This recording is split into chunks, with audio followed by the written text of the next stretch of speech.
அஸ்ஸலாமு அலைக்கும் வரஹ்மத்துல்லாஹி வபரகாத்துஹு. ஒரு செய்தி தாக்கல் உண்டு. நேற்று ஒரு ஆக்சிடென்ட் ஒன்று நடந்துச்சு. சின்ன பிள்ளை ஒன்று 6 வயசு பிள்ளை ஃபலீலா மனங்கட்டியாட மகள்கிட்ட மகன் சின்ன பையன் 6 வயசு பொடிய சரியான சீரியஸாக குடும்ப ஹாஸ்பிட்டலில் இருக்கிறாள். டாக்டர் சாரை ஒன்றும் ஷுவர் பண்ணலாதுன்னு சொல்லிக்கிறாங்க. ஏண்டால் உங்கள்கிட்ட இருக்கிற குரூப் எல்லாத்துக்கும் இந்த மெசேஜ் ஃபார்வர்ட் பண்ணுங்க. ஏன்னா உங்களால் என்ன துவாக்களை செஞ்சுக்கோங்க. இன்ஷா அல்லாஹ் அந்த பிள்ளை ஹயாத்தோட திரும்ப உலகத்தில் நடமாறதுக்குரிய இதை துவாவுன்னு செஞ்சுக்கிடுங்க. இன்ஷா அல்லாஹ் எத்தனையோ விஷயங்களுக்காக, எத்தனையோ நல்லதுகள், எத்தனையோ கெட்டதுகளுக்காக எல்லாரும் செஞ்சுக்கிறீங்க. செஞ்சுக்க மிக்க மாட்டீங்க. இன்ஷா அல்லாஹ் இதையும் ஒரு நம்பிக்கையில் போடுறேன். இன்ஷா அல்லாஹ் உங்களோட துவாக்களால் அல்லாஹ் அங்கீகரிச்சனா இருந்தால் அந்த பிள்ளைய காப்பாற்ற ஒரு நம்பிக்கையில் போடுறேன். இன்ஷா அல்லாஹ் இந்த மெசேஜை ஈக்கிற குரூப் எல்லாத்துக்குமே ஃபார்வர்ட் பண்ணி விடுங்க. ஈக்கிற மக்கள் பார்த்து தெரிஞ்சுக்கட்டும்.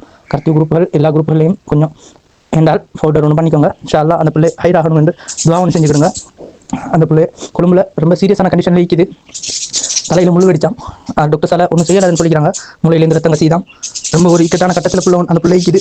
உங்களால் முடிஞ்ச துவாக்களை செஞ்சுக்கிடுங்க. இன்ஷா அல்லாஹ் உங்களோட எந்த உதவியும் கையில் படைச்சவன்ட்ட நீங்கள் செய்யப்படுற சுஜூத்திலேயோ ஒரு கூலையோ நீங்கள் தொழில் சலாம் கொடுத்து முடியும் போதோ அல்லாஹ் கிட்ட கையென்ன சொல்லி தான் உங்கள்கிட்ட கேட்டுக்கொள்ளுங்க. இன்ஷா அல்லாஹ் இந்த மெசேஜை எந்த அளவுக்கு ஃபார்வர்ட் பண்ணுங்க. அந்த பிள்ளை ஹயாத்தோட சிறந்த ஆரோக்கியத்தோட திரும்ப இந்த உலகத்தில் நடமாடணுங்கிற துவாக்களை செஞ்சுக்கிடுங்க. எனக்கு ஏண்டா உங்களோட ஏண்டால் செஞ்சுக்கோங்க. இன்ஷா அல்லாஹ்.